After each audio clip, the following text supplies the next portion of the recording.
All right. So I've been wanting to make this video for a while. I'm just going to talk about Magic, Magic the Gathering, not some David Blaine shit. So I started playing Commander at the beginning of this year, maybe the end of last year, like December 2024. And yeah, I just wanted to talk about just my sort of Magic journey and when I started playing, how long I've been playing for, and all of that.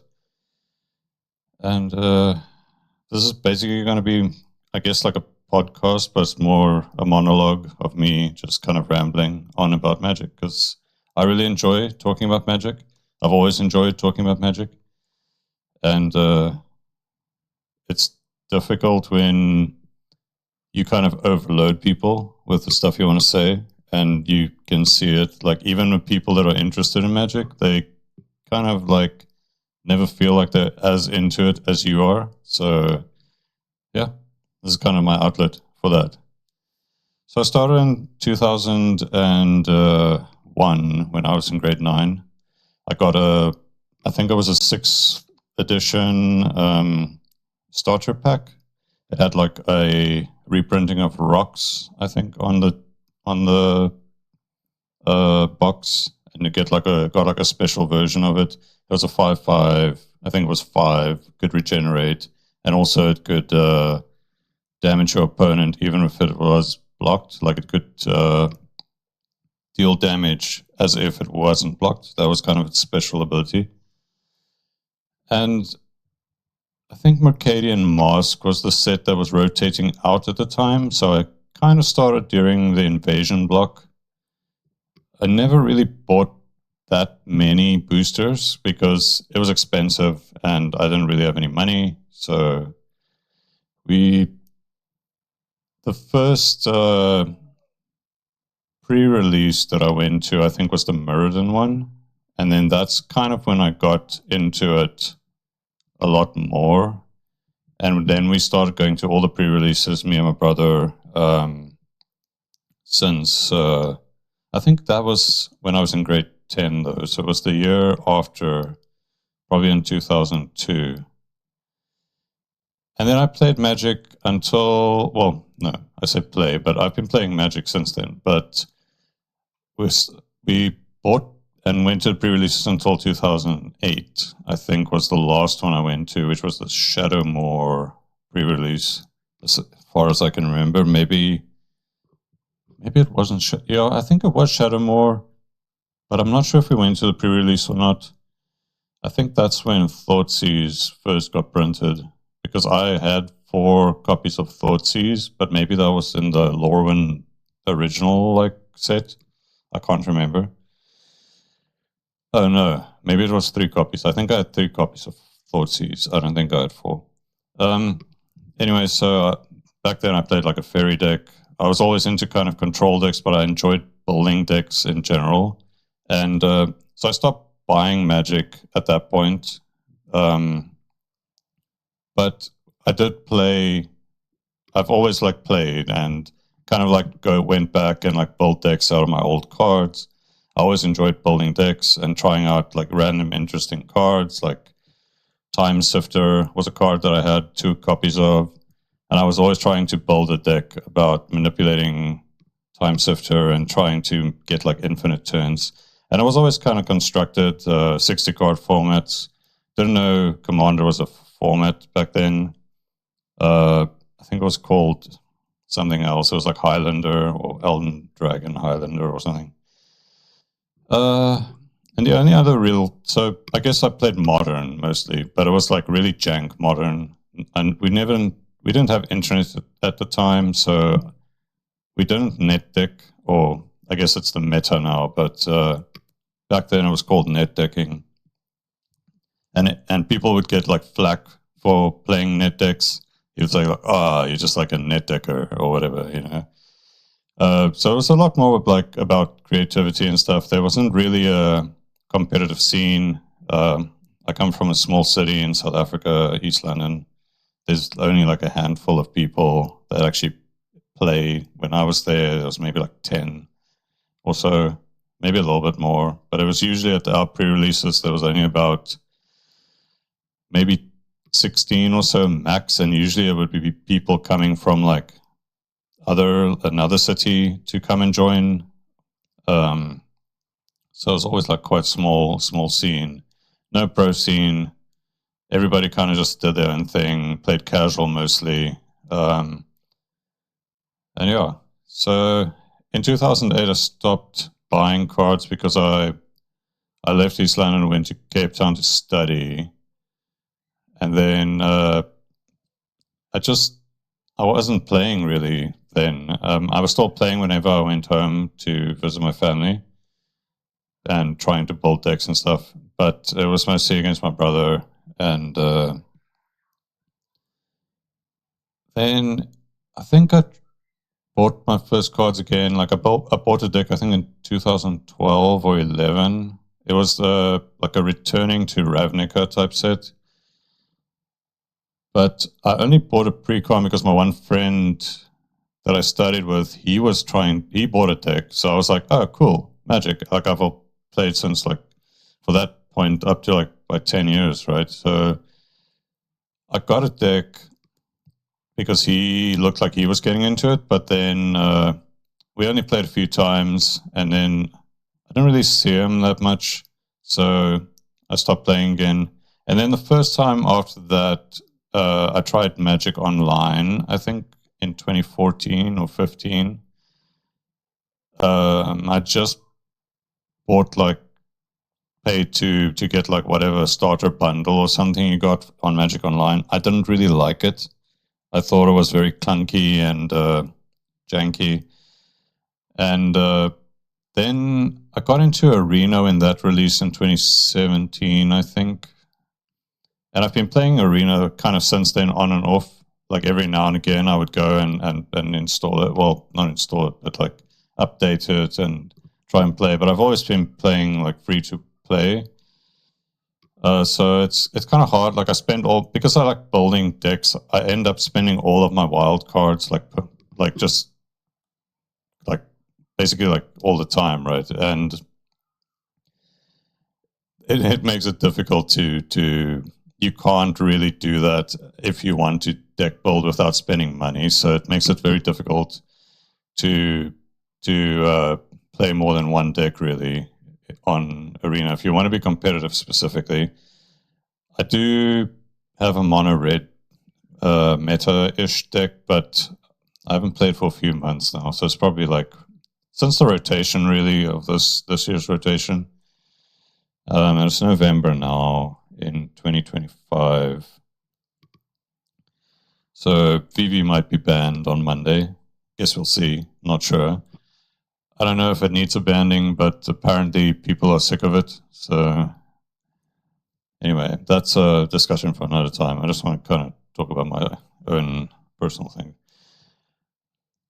And yeah, so at the start of, I don't know when it was. It was like maybe October last year or August, around there, maybe September.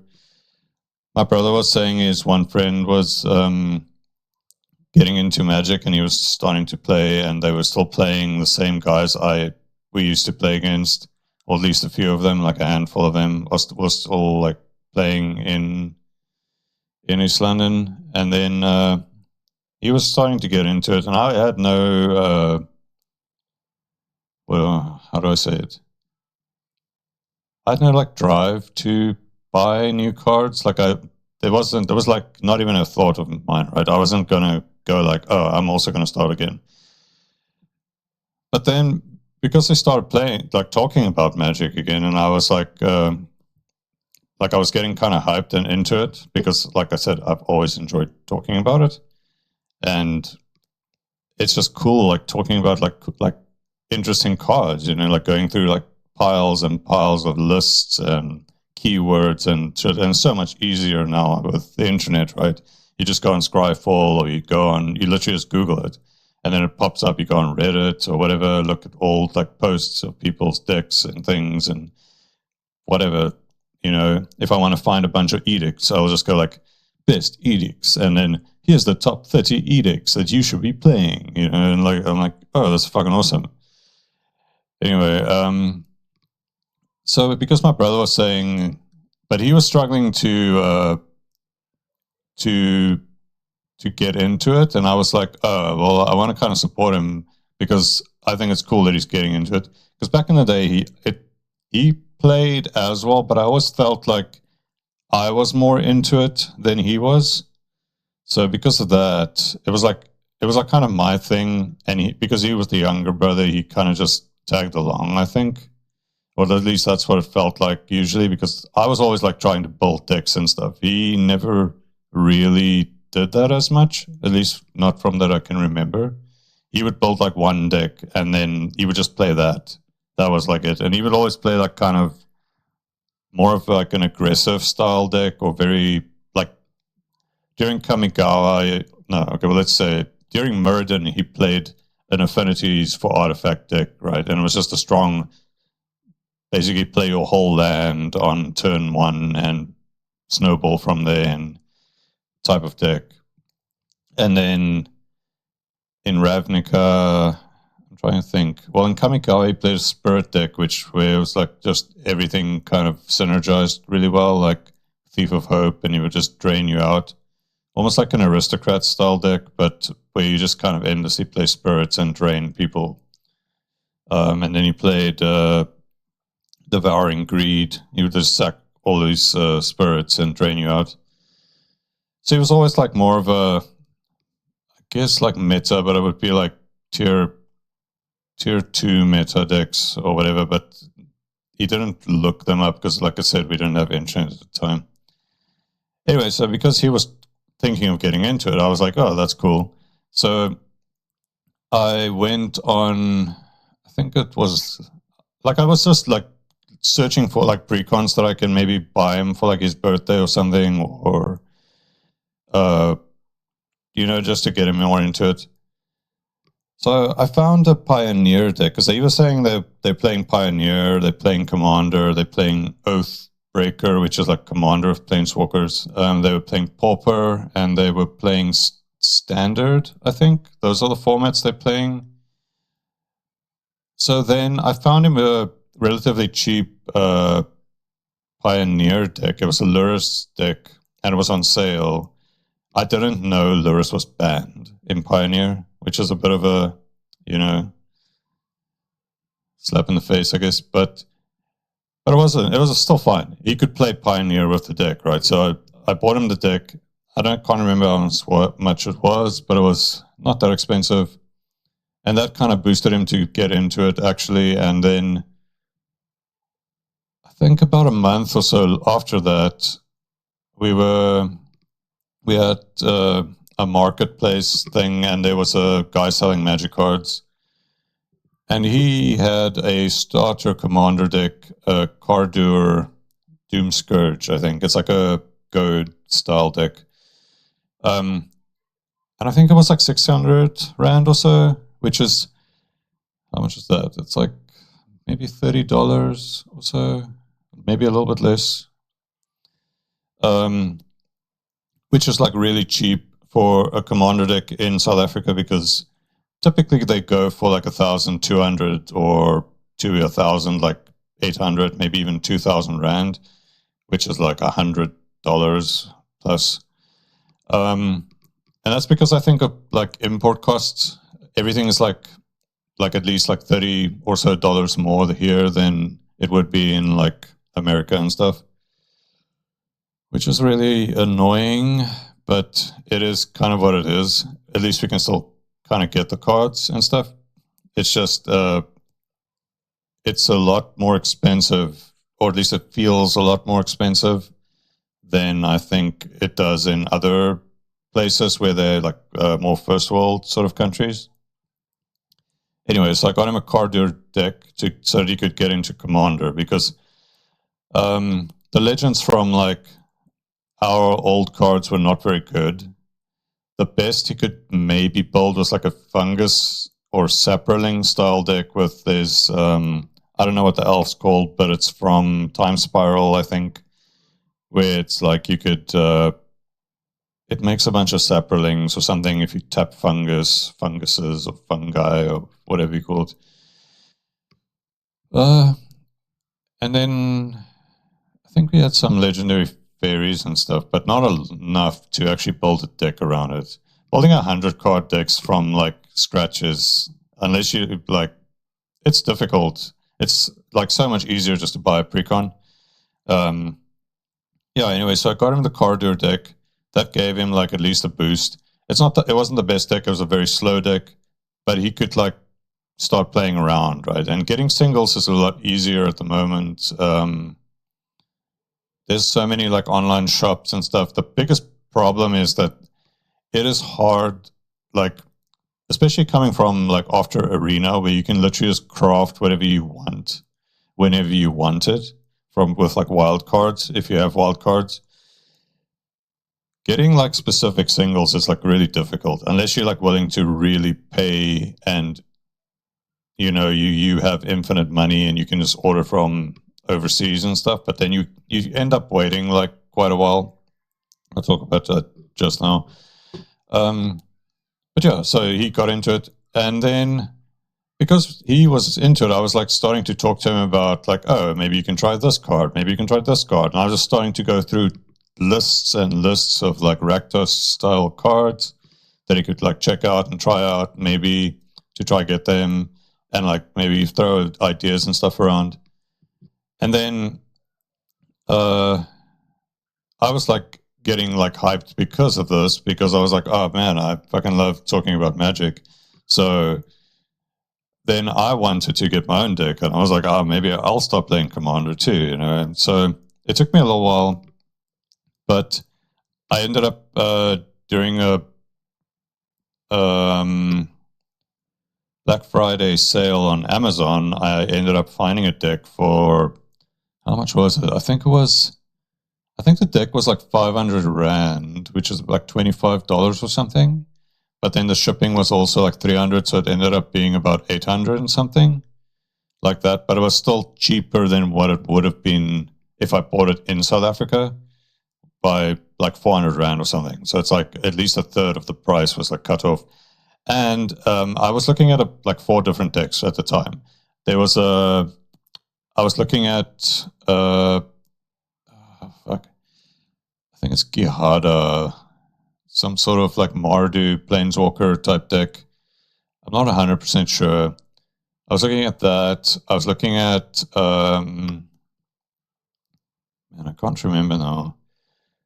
And then I was looking at a new Capenna Commander, the Obscura one, but not because of the base Commander, but because of Tivit, the Seller of Secrets. Because I was like, I want to make a Sphinx deck, because I've always kind of been into Sphinxes, and I just think they're cool as like a creature type, or just in mythology, right? It's not even about the creature type. And then I ended up that deck, the Obscura deck, went on sale on Amazon, and I ended up getting that deck. But I like I said, I literally just wanted it for Tivit, because I thought it's a Sphinx, and it's one of the better looking Sphinxes. If you look at most of the other Sphinx cards, they're kind of mid or really low power. But Tivit seemed like interesting, because it made it just seemed strong, and I was like, that seems good. I want to get this deck, and it was on sale. It was like Destiny, you know, and I'm not going to say no to like 400 Rand off, and it's a Sphinx. So then when I got the deck about 2 weeks after ordering it. Amazon's like really good, even from overseas. They ship like relatively quite quickly, even though it said it was going to take like a month, I think, but it was literally 2 weeks. So I was like, fuck yeah. So when I got the deck originally, I was like, I wanted to make it a Sphinx tribal deck, and I tried that. So I went on and looked, and I found I think it's a place in Joburg called D20 Battlegrounds. I ordered from them a bunch of like Sphinxes, because I was like, oh, Sphinx tribals. And I ended up getting, trying to think how many I got. I think I ended up getting about 10 or so Sphinxes, which is not enough, obviously, for like, but I could, it was okay. But the deck was like really clunky. I went to like a local game store that's like relatively close by, and like the first game I played, I felt like, no, this deck is too slow. It's like the Sphinxes all cost like 6+ mana. It's like I was just getting owned, right? Even though Tivit is a strong card, the deck wasn't really like built to be a Tivit deck. It was built more to be like Sphinx Tribal, right? So I guess you could say it was like a bracket 2, but maybe even bracket 1 deck. It was like very low powered. But it did help that I was playing against kind of stronger decks, probably bracket 3-ish. Because I could see like what they were doing, and I was like, oh, this is cool. So I definitely need to get Tivit out much faster. So I need to ramp more, need more mana rocks. Maybe like stuff like Dark Ritual, Lotus Petal, but I haven't added Lotus Petal, even though we have some. In my brother has like 4, I think, in East London. But I got some like I got like some other cards from him. I've got Dark Ritual, but I don't think I added Dark Ritual until later. But I got a bunch of mana rocks. Originally, I didn't add too many, but I tried to get all the 2 mana rocks. And then especially the signets like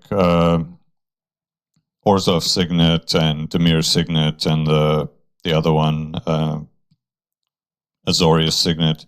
And then I got like the talismans later, like I ordered them. They're cheaper now. They were more expensive. I think they were like $2 at the time for the talismans. Now I think they're under $1 because they've been reprinted in the Final Fantasy precons, which is great in my opinion. Because like Commander's a good format, but it has a lot of problems. I think it is the best format, in my opinion, to play Magic, but it is also the most unbalanced and problematic format. But I'll talk about that in like another video. This is like the first video. This is just my journey into Command, right? Anyway, so when I started adding the mana rocks and like Dark Ritual and making the deck more about Tivit, I started focusing more on a blinking style deck, and it's all about Tivit, playing him as fast as possible and blinking him with like all the blink/flicker type cards. And now those are like the cards I started ordering. Like I don't have Ephemerate, which is irritating because it's still like a $5 card, and also it's always like sold out. That's the other problem I have. So, but I'll talk about that just now. But I have like 10 or up to maybe 12 blink effects in the deck at the moment, which might be a bit overkill. But I've changed the deck quite a lot. Like the deck has been... Well, let me say first, the deck got too strong when I focused it on Tivit and all about blinking Tivit. Tivit is too strong. In my opinion, if you focus the deck on Tivit as a commander specifically, it should be a game changer. It is very strong, and it's just difficult to deal with because as Ward 3 and the way I've built it with all the blinks, and it had counters as well, it was very tanky, like tenacious almost. Like you cannot deal with Tivit. He ramps for 2 mana, like unless you, I mean, this is a video, but I don't have my camera on. I'm basically just recording my screenshot and the audio. So it's more of a podcast, I guess. I'll link all my decks in the description box thing. So if people are interested in looking at the decks, they can go and do so. Anyway, if you don't know what Tivit does, it's I don't like editing. That's why this is literally just I hit record. I'm going to talk shit for however long this video is, and then that's it. I'm not going to edit it at all. I'm going to literally upload it like this. So I don't want to edit in like random card cut-ins and stuff because that feels like work to me. And yeah. So Tivit is it's an Esper 6-mana card. It's the Esper colors and then 3 generic. It's a 6/6 flyer with ward 3, and when it enters the battlefield, for each player, they vote to either for treasure or clue, basically, and then you can vote twice. So what happens is you get one of each of those tokens per vote, which is 5 generally, if you have a 4-player game in Commander, right? Which is the average. So you always get at least 2 treasures when you play Tivit, which ramps you by 2, right? It's basically 2, lotus petals that you just get for free. And then you usually get 3 clues, but sometimes people give you treasures, but it's usually 2 treasures and 3 clues. That's basically the default Tivit that I've found. You can immediately blink him because you ramp by 2 mana. And so you have 2 open mana, which is a counter spell, right? So if anybody tries to kill him, first of all, he has ward 3. Obviously, edicts will work, but not many people play edicts, I found. I really like edicts. It's probably one of my favorite card sort of type. I'll talk about that just now because that's my second deck, is like an edict deck. And then you can just blink him. And then he enters and you make 2 more treasures and 3 more clues. He makes 5 artifacts per entering, and this is also a combat damage trigger. So if he attacks, he's a 6/6 flyer. If he attacks, he damages the opponent. First of all, he deals 6 commander damage, and then you get another 2 treasures and 3 clues typically, right? Tivit is extremely broken and overpowered if you play your deck built around Tivit. It is like a bracket 3. If you build it Sphinx Tribal, it's not bracket 3. But if you build it Tivit focused, it's bracket 3 like on default, in my opinion. Maybe even bracket 4. It's like you don't need to run game changers and shit. You just need Tivit and blink spells. And then counters and whatever. Like Tivit is your win con in the deck. Because if you make 5 plus whatever artifacts around, so that's how I built the deck actually. I had like 5 or 6 win cons in the deck, but I've actually cut a lot of them because I felt like it was too much. I didn't need that many. You only need like maybe 1 or 2. I have Tezzeret, Master of the Bridge, in the deck. It's a planeswalker that first of all, it gives as like a passive effect, it gives all of your creatures and planeswalkers affinity for artifacts. Tivit makes 5 artifacts per entering or combat damage. You usually, when you play Tezzeret, you have like 15 artifacts just from Tivit, right? Then he's +2, which is the only mode that really matters. +2 loyalty. It drains each opponent for the amount of artifacts you have, and you gain the total amount of life. So it's basically like a exsanguinate style thing, but instead of paying mana, you literally just gain 2 loyalty and drain everybody. That was one of my win cons. I had from Murders of Tarkov Manor, or whatever it's called. Markov Manor? I don't know. It's the Cluedo set. That was like a Ravnica set, but people hate it because it's Cluedo. I actually like that set. I think it has a lot of really good cards in it, but I think people overlooked the set because it's a Cluedo set and people don't want Cluedo and Magic. But I mean, look at where we are now, right? There's Ninja Turtles coming to Magic now. Like Pizza Lands, baby. Calabunga. Woo. Anyway, so there's a lot of Clue themed cards in that set, the Ravnica Cluedo set, and one of them was like, whenever you sacrifice a Clue, target opponent gets 2 poison. It's like a Gorgon uncommon. That was one of my win cons. So I would literally just sacrifice, because you get a lot of clues, because everyone gives you, no one wants to give you treasures. They always give you clues. So you play that, you basically 10 poison, 10 poison, 10 poison, I win. It's, yeah, it's good. Overall deck is like a control deck. It plays a control deck.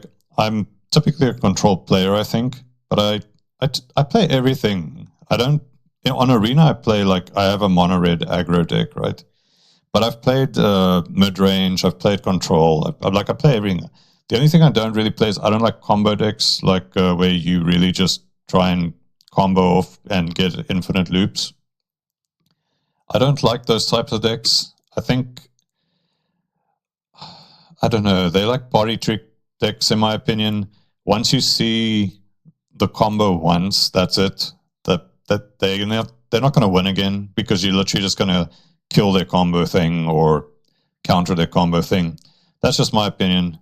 I know people love this in Commander. I've seen many people play combos. But yeah, it's not my thing. Even though like the Tivit thing is almost like a combo, but it's not like an infinite loop. It's more, I mean, you can infinite loop it, but I try and avoid any sort of infinite loops in all of my decks. But that's just me. It's just a personal choice. The other thing is I don't play Time Sieve. I don't like, that's another thing. It's basically an infinite combo, right? If you don't know what Time Sieve is, it's a 2 mana, I think Azorius artifact from one of the Mirrodin sets, if I'm not mistaken, but I'm not too sure. And it's basically tap it, sacrifice 5 artifacts, and take an extra turn after this one. Tivit makes 5 artifacts per entering or combat damage. So it's basically infinite turns until you kill someone, and you can just attack them with commander damage, and then you win. That's basically it. So I'm not playing Time Sieve. I think it's, like I said, it's a combo, infinite loop, infinite turns. It's not my type of thing. What do I want to say? I want to say something else. Whatever. Tivit's fucking strong. That's basically it. It's a really strong deck. And I've actually had a hard time. That's one of the issues I have with Commander. It's very hard to balance your deck. It's easier now. Since I've started playing, there wasn't brackets before when I started. That only became a thing a few months after I started playing. I think in February or March, I can't remember. And that, it did help a little bit, because then you could get a kind of an idea of the power level of what decks are meant to be. But the one thing that I thought was missing was how fast can you kill your opponent, right? But they've added that now, which I really like that. Because before that, I could kind of win with Tivit, I think, like when it was at its strongest. I could probably win with Tivit on like turn 4 or 5, which in my opinion would make it a bracket 4 deck now, I think. Which feels accurate, because in my opinion it did feel like a bracket 4 deck, right? But I've turned it down. I've removed Sol Ring. I think that's the biggest thing. Just having an explosive like Sol Ring round 1 is very, it feels good when you get it, for you obviously, but I think it feels bad for everyone else. It's very similar to the RNG in Hearthstone, I think, when you're like I don't know, like you get like the best card out of your random death rattle like trigger or something that you could possibly get, you know, like Yogg Saron or something, and you just win out of nowhere. That's kind of like what Sol Ring feels like, I think. It feels great when it happens, but it feels bad as well for other players, in my opinion. So I cut Sol Ring from the Tivit deck. I think Tivit's a snowball card, right? It's a snowball commander. And I think Sol Ring should not be played in snowball decks. It should be played in more like value, maybe not even value, like just slower decks that can't just snowball. Basically, that's it. It just shouldn't be played in snowball decks, in my opinion. And I think it should be a game changer if you play a snowball commander. But I mean, how can they possibly police that, right? It's like, people like winning. That's part of the problem I have with one of my problems with Commander. Some people are just toxic players. They're hard to play against. They have bad vibes. They get angry or very argumentative if you target them and stuff like that. But like I said, that's going to be a different video. This is about my personal journey. Anyway, so I took it out because I thought Sol Ring was too good in Tivit. I also cut a bunch of my win cons, and I tried to make the deck less about Tivit. I cut a bunch of ways to get Tivit out by like round 3. I think I can only get it out now by round 4 at the earliest, maybe round 5. If I'm lucky. No. Round 4 if I'm lucky, round 5 average, I think. And that has drastically like decreased the power level of Tivit, in my opinion. And that's it. That's like literally, when can you play Tivit? The round that you can play him on makes the deck stronger or weaker, depending on when, on average, you can play him. So I think cutting Sol Ring really helped, and cutting some of the mana rocks really helped. I still have all of the signets and talismans in the deck. I think 3. So it's all the Orzhov, Dimir, and the Azorius ones. I also have what else do I have? I have Arcane Signet. That's kind of like a default. And I've also gotten rid of all my tap lands. That was one of the weakest. The tap lands slow you down a lot. So if I want to make the deck even slower, I would add like maybe 3 or 4 tap lands to slow it down even more, right? To bring it back even further down, because it's still a strong deck. It still is very hard to deal with once you play Tivit, but I think people have more of a chance against the deck if they are also like around bracket 3. Maybe not bracket 2. Bracket 2, I think, really struggles against Tivit. I think they just don't have the interaction to deal with it. And honestly, I think I don't like bracket 2 decks personally. I think they're too weak, in my opinion, and too like kind of solitaire. Like everyone's kind of playing their own game, and there's no like interaction and stuff like that. I don't like that. I don't think that's Magic, in my opinion. But it's my opinion, because Magic's about, interaction and counter wars. Like I counter your counter that's countering my removal, and like those are some of the best things that can happen in Magic, in my opinion. And it's like the most like epic feeling when there are like just interaction wars, and you just kill everything your opponent does, and he kills everything you do, and it's literally like you like down to your last like like breath or whatever, and you like each there's like it's on like a thin line of who's going to win and who's going to lose, and it's just like it's great. It's the best. That's why I think I like control decks in general, and it is a problem because that next video. So yeah, the Tivit deck is, I really like the deck, but I think it's still too strong for, well, my play group maybe. My brother he made a Teysa deck, but the Oligarch one, which is a Clues Teysa deck, it's not a snowball style aristocrats deck, but it is an Aristocrats deck, and it is strong. It is like maybe not bracket 4, but it is upper like bracket 3.5 or something. That deck can definitely like it's strong enough, I think, to play against my Tivit deck. But it's hard when you're the only other bracket 3 deck at a table. And we only really have a play group of 3 people on average at the moment. It's me, my brother, and then another friend that we used to play with back in the day at the East London, like Friday Night Magic.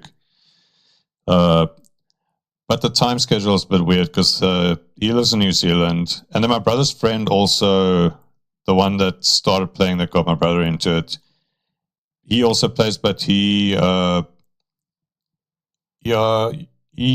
doesn't play as often. So we usually only have 3 people playing. I don't have any friends that play.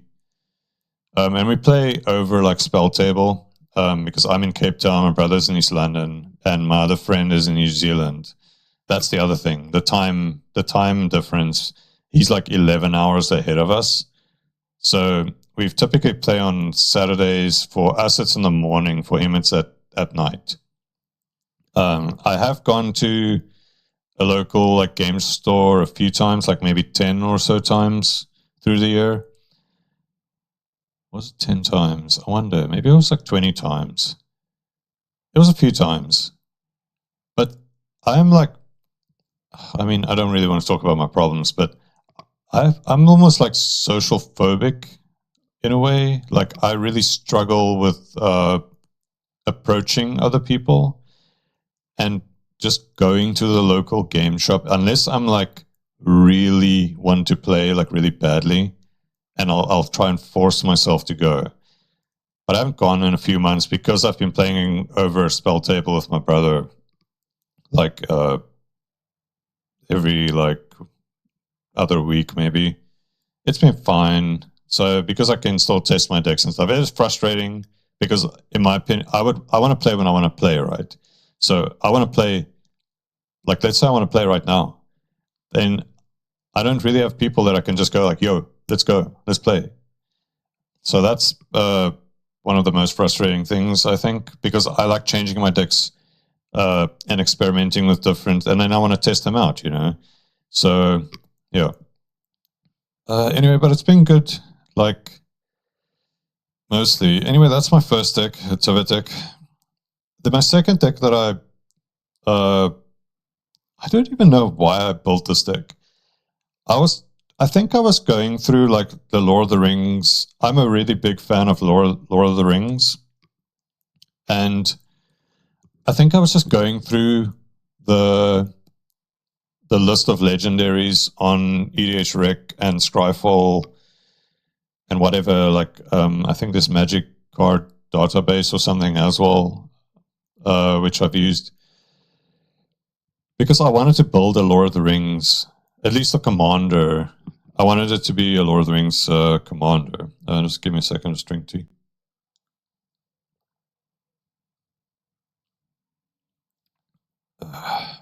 Okay, so I ended up with Smeagol, Helpful Guide.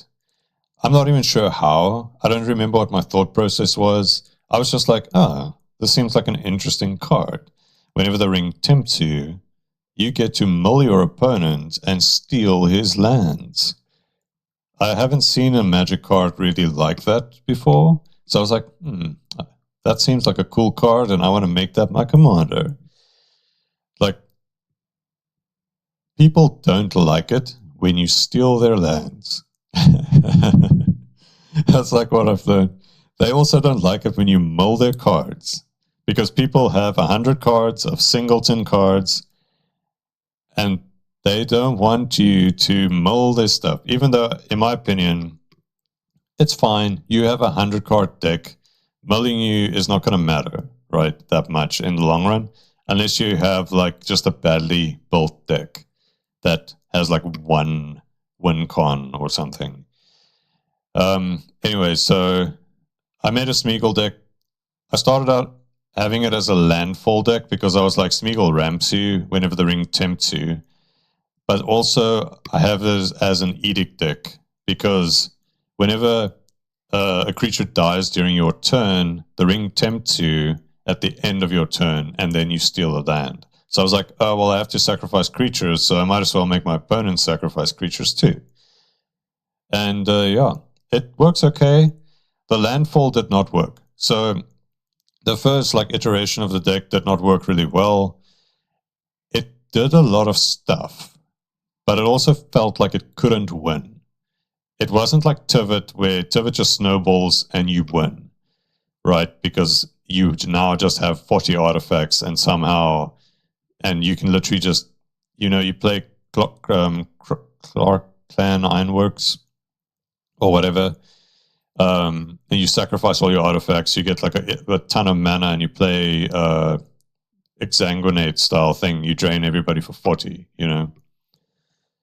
That's like relatively easy to win in the Tivit deck. And everything you kind of do in the deck feels like it's getting to that point where you're going to win. The Smeagol deck, on the other hand, does a lot of nothing. Like, it literally does a ton of triggers and a ton of things because I had landfall cards in the deck. So I make a bunch of tokens, I make a bunch of random mana, I make a big Hydra, it doubles its counters or whatever. But then I just lose to because first of all, my creatures didn't have haste. Maybe that's just my problem. Maybe I should put haste in the deck, but it's a green-black deck, so a Golgari deck. So I just felt like the deck couldn't win. So I kept changing it and changing it. I've tried to change it quite a lot, and it's probably the deck I've changed, edited the most. I've constantly tried and edit it. First, I tried to add all of the ring tempts things, but they're kind of not the best cards for the mana value. They're almost like draft chaff in a way. They're just not very strong cards. They are strong with Smeagol because whenever the ring tempts you, you get to steal a land and ramp, right? So each of those cards, Sam's Desperate Rescue, it's a 1 mana return a creature from your graveyard to your hand. It's a sorcery, I think. But when you play it, the ring also tempts you, which can literally you can literally read it as search your opponent's library for a land or whatever and put it into play under your control. So it's basically it ramps you whenever the ring tempts you with Smeagol in play. But if Smeagol's dead, it doesn't ramp you. So then it just turns it into a mid card, right? So I added a bunch of recursion type stuff because it's green and black. Eternal Witness, one of my favorite cards of all time. Back in the day, I wanted 4 copies of Eternal Witness because I thought it was a great card. I think it's from the original Ravnica, but it might be from Mirrodin. I can't remember exactly. So I had Eternal Witness. I didn't even have to buy one. I had 4 copies in East London, so I just got it when I was there on visiting my family. And I have other ways to just recursion type stuff. So it's kind of a graveyard deck as well. So it's like a mix. It's a weird mix. How I've ended up it at the moment, it's an aristocrat style deck, but it's less about the aristocrats. It has the pingers like Zulaport, Cutthroat, and the Blood Artist style effects, right? But it's less about, it's more of a control deck than an aristocrats deck at the moment, because I have a lot of edicts effects or recursion things that allow me to get the edicts back from my graveyard. I also have Grave Pact because it's a fucking good card. I think everybody that's in black should play it. Or mono black, maybe 2-color black, not 3-color, because you need 3 black mana to play it. It's just a great card. It literally locks out your opponents, like a stacks card, I guess. And people find it hard to deal with because if you have Grave Pact early and typically against slower decks, it messes people up because a lot of the times people literally just play the commander and pass, and then you play an edict, and everybody sacrifices their commander, and then they have to pay, play it for the commander attacks, or they have to resurrect it from the graveyard. So edicts are great, in my opinion. I think I only have about 10 in the deck at the moment. Maybe it's less, maybe it's like 8, but it's a decent amount. The other thing I've realized, I don't play tutors. That's one thing. That's another way I made Tivit weaker. I removed all my tutors. I didn't have any strong tutors to begin with, but I added more card draw into all of my decks instead of... I don't have anything against tutors. I think it's a great way to play. But I do think it makes your deck very... It makes each game too similar, right? Because if you can just tutor up your card, you're going to see that card a lot more often, and it's a 100-card deck. I think it makes the games more diverse if you don't play tutors and rely on card draw more. You get to play more of your deck more often rather than seeing the same like 5 cards, 5 win cons or combos or whatever over and over, right? So I did cut all the tutors from my decks. I made this decision because I was playing Protean Hulk, and I didn't really realize like that Protean Hulk is like a 1-card combo. And like I said, I don't like combo decks, so it gave me a bad taste in my mouth after I basically won because I sacrificed Protean Hulk. I went and found, whatever I needed, aristocrat style stuff, and I just won the game like on the spot, right? Because I was like, let me give you an example. What did I do? So I was running Izoni. When it comes into play, it makes a spider token, or insect token, I think, for each creature in your graveyard as an ETB type effect. It's a 6-mana card. So if you don't know Protean Hulk, I think it used to be banned, but I unbanned it when Wizards took over and the brackets thing came out. I think. I'm not too sure. Anyway, so when Protean Hulk dies, you can search for any number of creatures in your deck with total mana value 6 or less, right?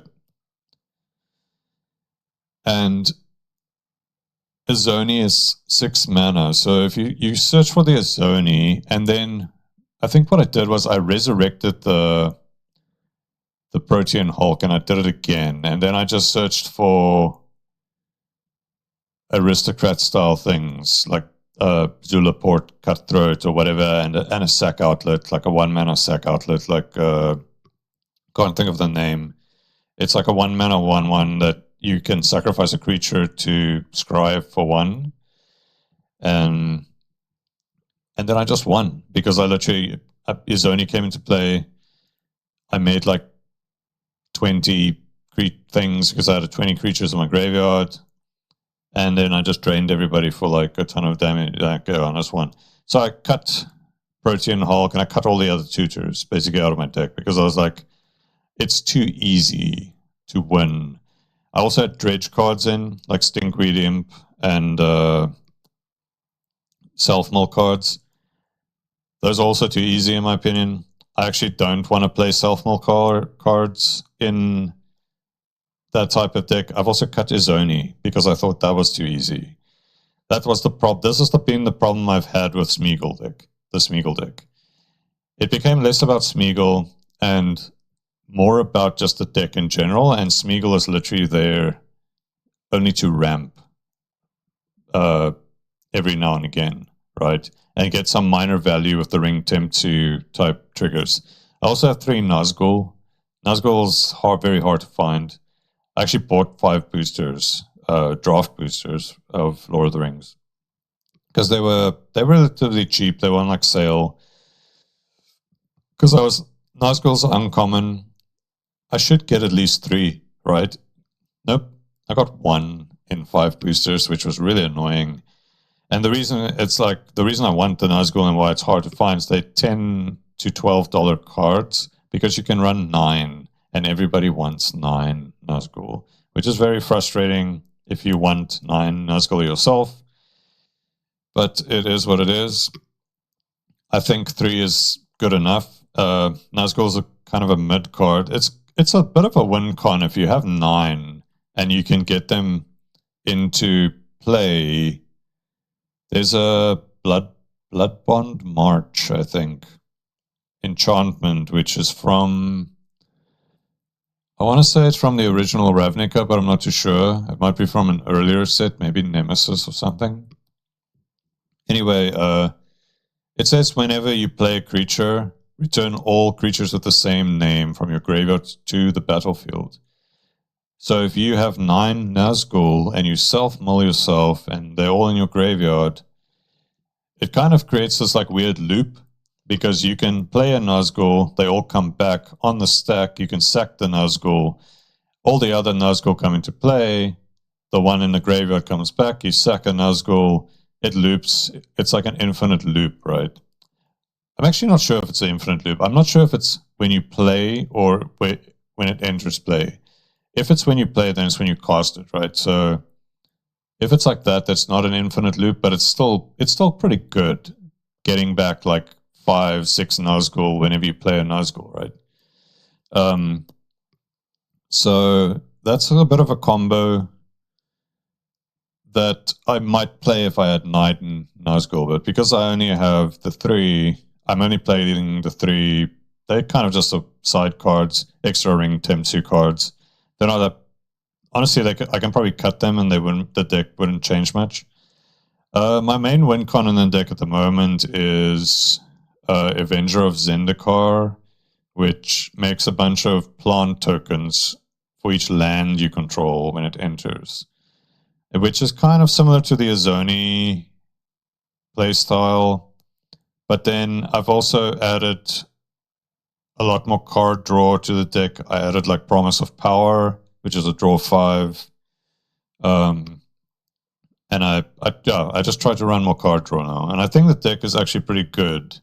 But it plays more like a control deck rather than an aristocrat style deck. I do have... it's fine. I'll post a link like in the description.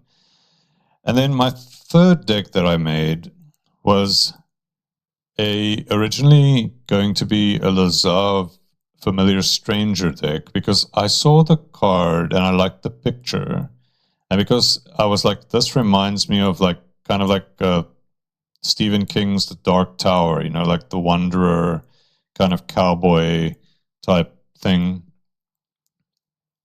I just liked the picture.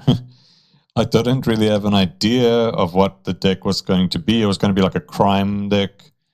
But mostly, so I was going to play like charms, all the charms that say like, they do like 3 things, right? Or commands and stuff like that. But it's a Dimir deck. And what I've realized is in Dimir and Commander is a weird color combination. It seems to rely on combos to win.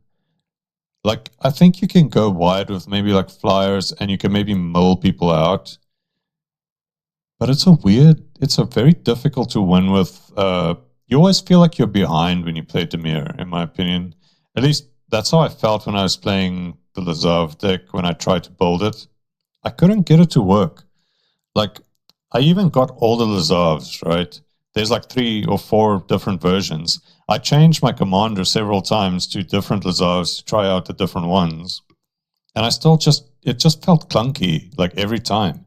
I think part of the problem was I was trying to rely on my opponents to have good stuff in their deck that will actually, but there was no real synergy in my deck that was working with the stuff that I could steal or turn my Lazav into. And I just wasn't liking the deck. So I tried to make it a rogue deck almost. Like, so semi-mill with a rogue like sub theme. Because I liked rogues when they were legal and standard in Core 21, I think it was. I had a rogue deck. I played it for a bit. I thought it was a great deck. There was also a control. It's like weird control aggro, right? But I really enjoyed it. And I was like, oh, all the rogues are really cheap. I can get them for like I think they're like 10 Rand or something for like most of the cards. People typically sell singles for like East London, in South Africa for like 10 Rand at the lowest. 8 Rand, I think I've seen some.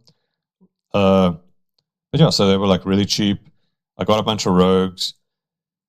But the deck was still just not working. Like when it did work, you kind of went wide with a bunch of unblockable flyer type creatures, but it just felt weak. Like your opponent would just pop off and do like really powerful stuff, and then you'd be with your bunch of 1/1 flyers and or 2/1 fly 2/3 or whatever flyers. I just feel like really there was just a weak deck. So I changed it into a Raffine deck, and now the deck's great, honestly. Like just adding white to the deck. I mean, it was a bit clunky at the start. I had to cut a lot of cards, but I made it more of like a go wide, draw cards, discard cards, synergy. Like it's like almost like you wheel yourself style deck, but then it also has like graveyard synergy. I removed all the mill from the deck, I think. So I play like a bunch of unblockable and flying creatures, and then stuff that has synergies with drawing cards and discarding cards. Like I play Archfiend of Ifnir, which is a really good, I guess it's almost like a stacks card as well. Whenever you discard a card, you put a -1/-1 counter on each creature of your opponents. So it is very, very punishing when you have Archfiend of Ifnir out and Raffine, and you have like 5 creatures and you attack, because everything dies. Like it's literally like Grave Pack, right? I love cards that just go, tell my opponents, go fuck yourself, you're gonna lose. They're just like they're just good cards, man. And it's like, that's the problem, I think. And bracket 2 can't deal with most of the time, right? Most of the time. Bracket 2 decks can't deal with it because they just don't have interaction. That's why I think bracket 3 is a better format, and bracket 4 maybe even. But all my decks are bracket 3, I think, at the moment. If you look at they don't have any game changers in them, but they don't have any tutors, but I think they've removed tutors actually. But they're still relatively strong decks. They're really efficient. So I think they are bracket 3 decks. But you wouldn't be able to tell if you just look at my deck list, right? From just the restrictions, because there's literally none of the. I have no extra turns. I have no land destruction type cards, and I have no. What's the other thing? There's like other restrictions. Game changers, I think, is the only one now. There's no game changers in any of my decks, but I think they're still quite strong decks.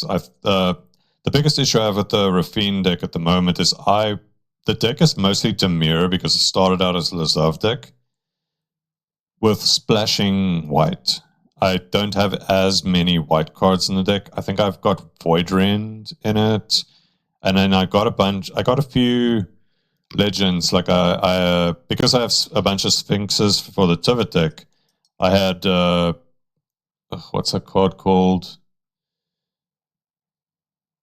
It's a really strong Sphinx from Theros Beyond Death that I can't remember.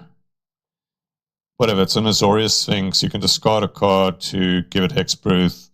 It has lifelink and flying, and it gets +1 attack for each card you've drawn. That Sphinx is great. So that's one that I run as well in the Raffine deck. And also Raffine is another Sphinx. So I ordered I ordered Rafine to put in my Tivit deck originally, but because I ordered it from Japan, it took 4 months to get to South Africa, or at least to me.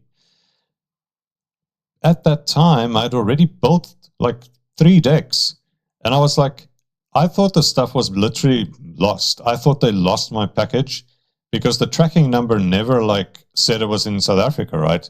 And then randomly the post office phoned me 4 months later because I was thinking that I was actually I want a refund, right? Because I ordered a bunch of Archfiend of Ifnir was another one. I actually ordered a Japanese one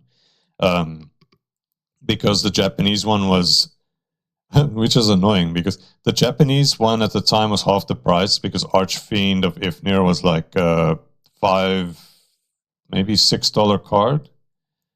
But it got reprinted in one of the decks, Precon decks. So now it's like $1.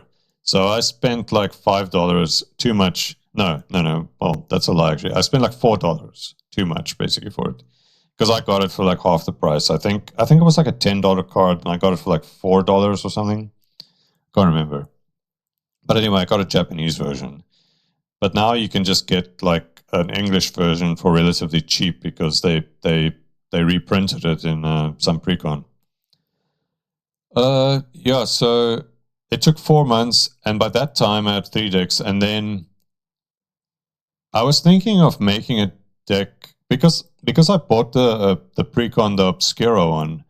There's a lot of cards in that deck that I wasn't using in the Tivit deck, right? But I wanted to use them because I have the cards, right?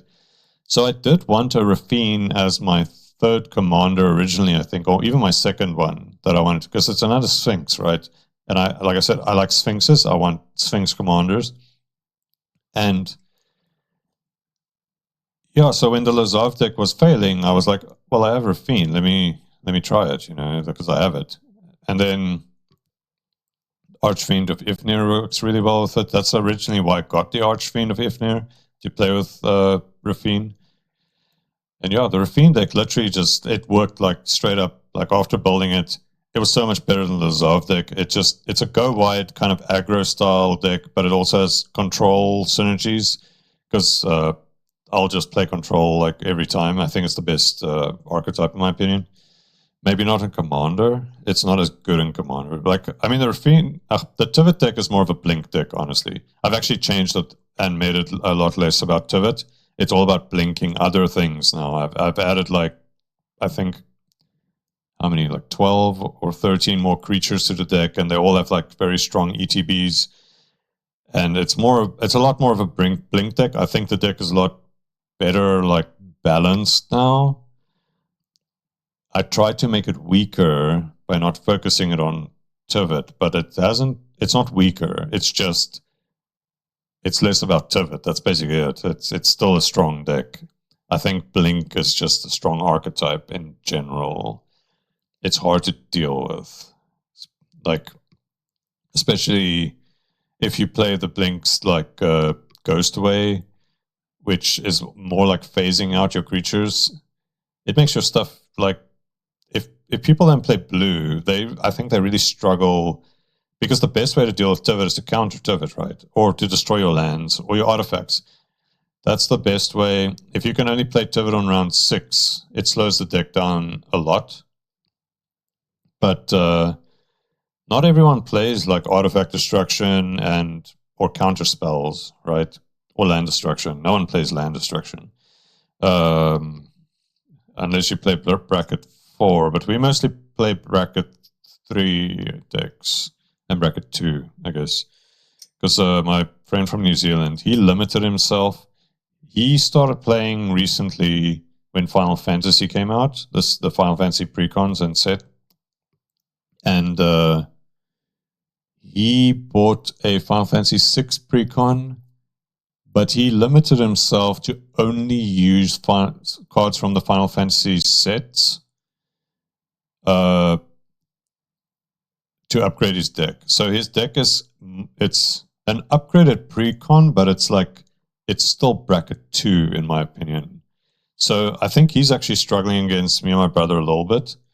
because our decks are more bracket 3 decks. So I can't really play my Tivit deck against him. I've played it like twice, I think, after like editing it quite a lot. The first time it literally just, I think I basically won on like round 5 or something.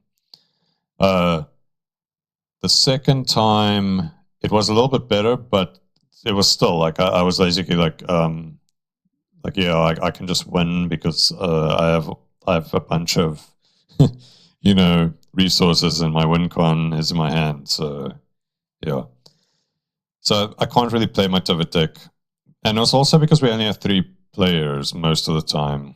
He has invited a 4th player to play with us, but I haven't played with I haven't played with her yet, because it was only like this week when he invited her to our group, like WhatsApp chat group or whatever. So we'll see how that goes. But I've got a suspicion it's going to be another bracket 2 player. But I think what I've found is if Commander is only 3 players, you get stomped by any deck that's even just a little bit stronger than yours. But when it's 4 players, it does balance it out a little bit better, especially like decks like Goat deck specifically is very strong in the 3-way sort of game, because you're basically just forcing your 2 opponents to attack each other, and then you can just win eventually. Because my brother's got a Goat deck, right? Or he had a Goat deck. He's changed it to a Cruel Claw deck with some of the cheaper Eldrazi's. So now it's more of like a random, almost like roulette deck, where he spins the roulette wheel. But that deck it struggles against my Smeagol deck because of the edicts. So, because if Cruel Claw dies like once or twice, he's basically locked out of the game. But I'm not sure if he's going to change it. He has his Teysa deck, and then he's also built a Voja deck that he's trying to make bracket 4 for his Friday Night Magic, because they play like competitive Friday Night Magic every time. There's no casual Magic at the East London Friday Night Magic. At least the one. There's only one place. Well, there's 2 places that play, but the one guy, he has like a garage, I think. That's where they play standard, not standard, casual, on the weekend. But the sort of more official one that's always been around, that's they only play competitive. And I think that actually it's not good if you only play competitive. I think it breeds, like, especially in a small group, if there's only like 10, maybe 20 players, I think it breeds like almost like a rivalry and competitive, like toxicness almost in some players, especially if they've known each other for like 20 plus years, right? So,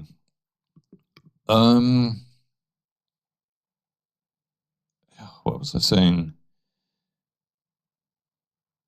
I was talking about the Raffine deck, but now I've like lost my train of thought. I think that's kind of all I wanted to say. Like, I'll see how I feel. I'll probably record more, but videos, but then I'll talk about other like sort of topics and things. Especially like I want to make a video about my sort of just my thoughts on Commander as a format. Like I said, I think it's the best format. I think you can, like, especially for people that enjoy building decks, I think it's great. And but it is a problem when you play. It's less of a problem now. I think the bracket system is really good. I think it's fixed a lot of problems with power level and unbalance, but there are still problems, right? And it's not just about the cards, it's about the players as well. Some players have been playing for decades, right? And then a newer player like comes along and he just literally gets curb stomped every time, because it's not about your cards. It's literally about some people are just better players, or they're better deck builders, right? You can literally run a bunch of game changers, and I think your deck will still be bracket 2. if you play it, like if the deck isn't built properly. If you just throw in a bunch of game changers, I mean, some of them are really strong, like Bolas' Citadel, where you can just literally play everything for free off the top of your library. But if you don't build for it, it can still be a clunky card, right? Like if you don't have like Sensei's Dividing Top or something where you can, edit the top of your deck or whatever. So I think game changers, like, whatever. I don't want to talk about that. I'll do that in the next video. So yeah, so I think I said what I wanted to say. I just wanted to kind of, ramble on about my Magic journey, and I think I've done that. And I'm really liking Commander. I've actually got like multiple other commanders I want to build. I've got my fourth deck was going to be a Haktos, the Unwielding or something, which is like a Achilles, the 6/1 that attacks each combat. It's a Boros commander or legend. And when he comes into play, he randomly gets protection against either 2, 3, or 4 mana cost cards. I think that will be a cool deck. I wanted to make it like a kind of a meme deck, with a bunch of battle background type of cards, where it's like, have you heard the tale of Haktos? This epic warrior, and it's like, he was a whatever background, like circus performer or whatever random shit. But I haven't really gotten into that, because back in the day, I used to play red a lot.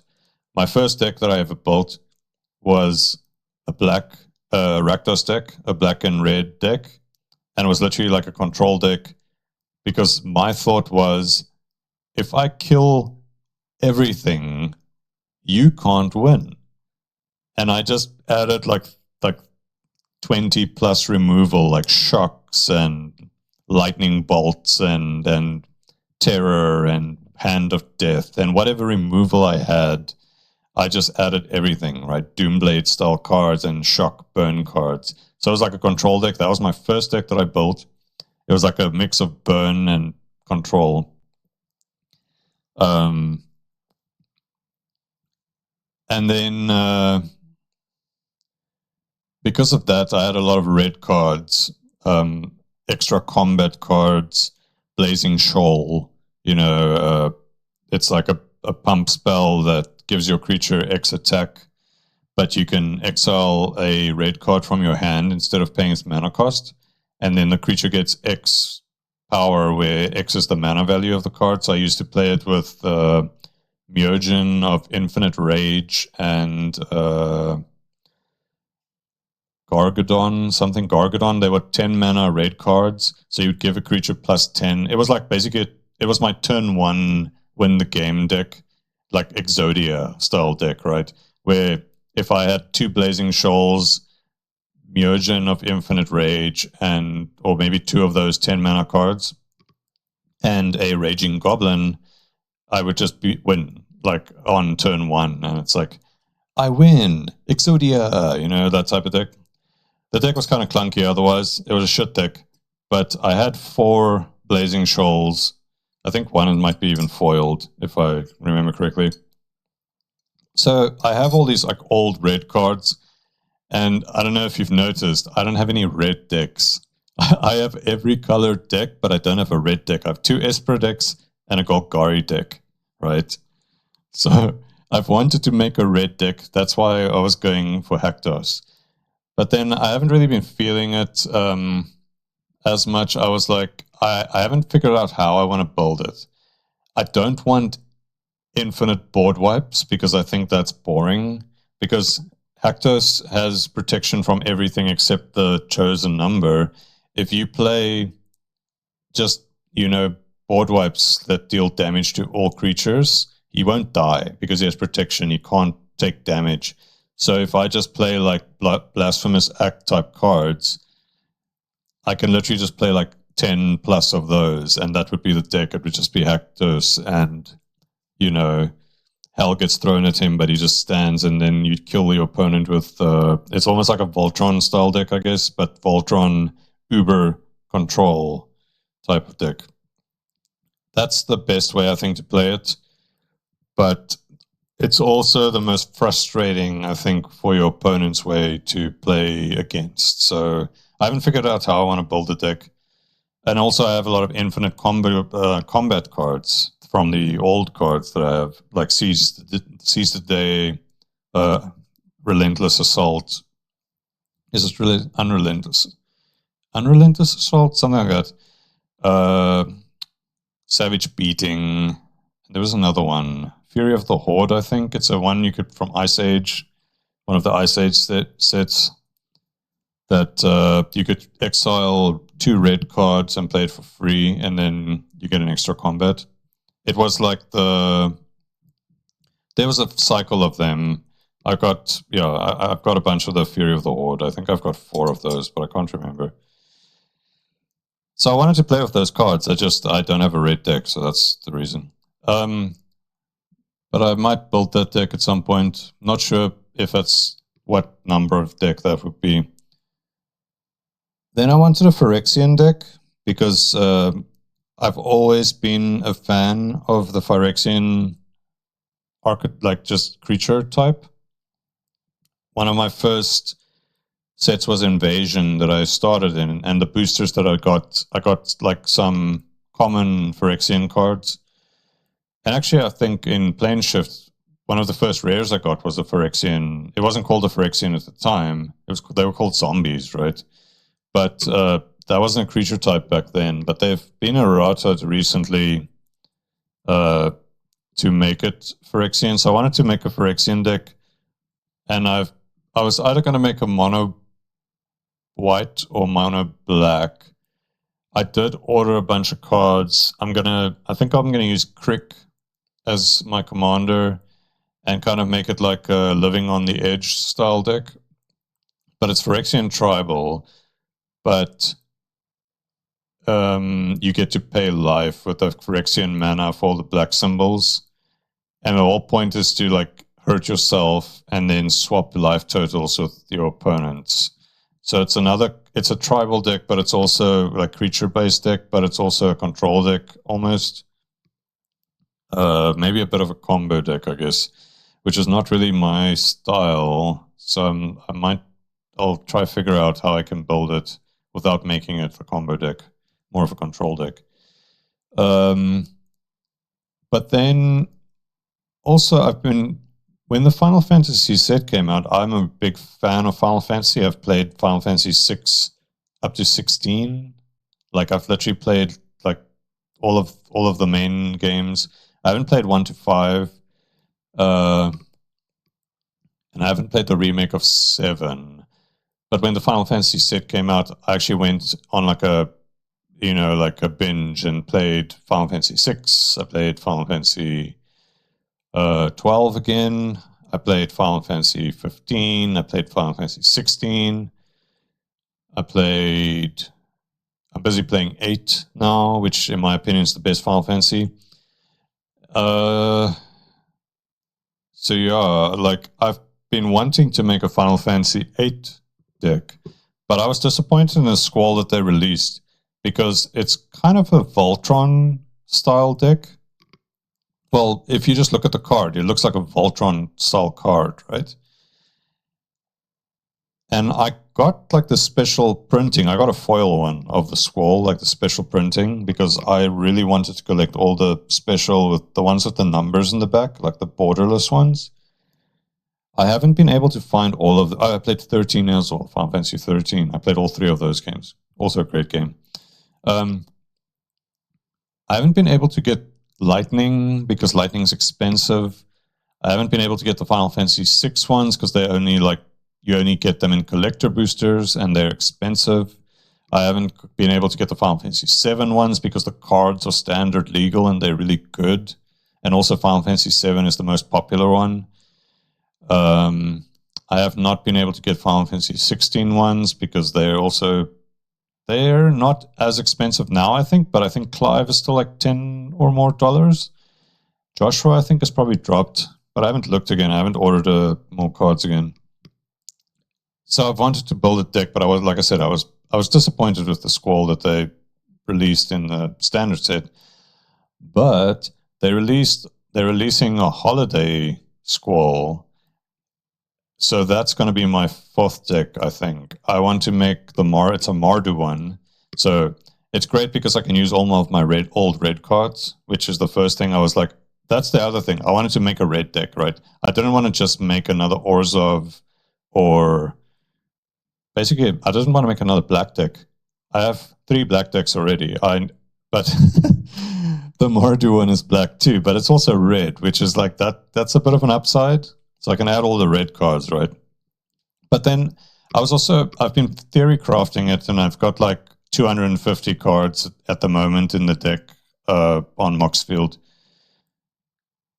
And I've basically just been adding cards. I was like, I wasn't sure how I would want to build it, because the cards in the kind of holiday set has some goading type things to it. So I was I can make it a goad deck, but then it's more about Cardur and less about Squall. Even though Squall was really good with it too. And then so I've been kind of theory crafting about it. I do want to use all my extra combat cards. And I think that kind of works with Final Fantasy VIII as a theme, because Squall's limit break is all about attacking a lot. And that kind of works, I think. And then I was also Googling the themes that Final Fantasy VIII had, and it's kind of like all about fate, defining fate, memories, forgetting like stuff, and time. There's like time travel type stuff, and like facing the past or regret and stuff like that, right? So I was looking at red extra turn spells, and I think that might be a good way to play as a thematic deck, right? So it'd be kind of a bracket 1 deck, but it would have a lot of extra turn cards. But I also want it to be good. I want it to be bracket 3 strength, but bracket 1-ish thematically. So I'll see what I end up with. But I have pre-ordered that Squall holiday thing. Like my brother managed to pre-order it. So I'm hoping to get it in about a month or so. It's only releasing, I think, on the 5th of December. But the lady in East London, her supplier, because she's the only one that I think that uses that supplier maybe or something. I don't know. She's got like dibs, right? So I'm sure she'll get it. We've already paid her the pre-order like cost thing. It's quite expensive. It's like 1,300. But it's sold out everywhere else where you can buy it. So I'm like, I really hope she gets it. But I'm sure she will, because my brother said that she usually gets the stuff if she pre-orders it. And so yeah, so that'll be my 4th deck, probably. I'll probably only build it in a few months or so. I've spent too much money on cards. I need to cut back a bit. And at the moment, my deck's already good. I ordered a Shockland from Japan again. That's probably I have a Golgari Shockland from the original Ravnica. My brother had one in the file since the original Ravnica. He just gave it to me. He was like, oh, he's not using it. So I have one Shockland. I ordered an Orzhov one for my Rafine deck. That's actually what I wanted to say earlier. The Rafine deck the mana is very clunky. You want to be able to have white mana on turn 1, because I have 1-drops that are white. But also you want to have white mana on turn... Well, you want all 3 of your colors on turn 3 to play Rafine on turn 3. You don't have to play Rafine on turn 3, but the deck works when you do. If you struggle to play Rafine, the deck doesn't work as well. It is a Rafine deck, similar to how Tivit was a Tivit deck. Anyway. So like I was saying, the Final Fantasy. Sorry, I'm jumping around a bit because I remembered what I wanted to say earlier. But yeah.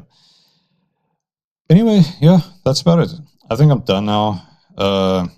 My mouth is getting dry, so if you listened up to this point, like, great, thanks. If you didn't, that's fine too. Leave some comments and stuff. I might read it. I might not read it. I feel super awkward when I read people's opinions. I do try and reply and stuff whenever I saw comments in the past, but I've been very like flaky with recording.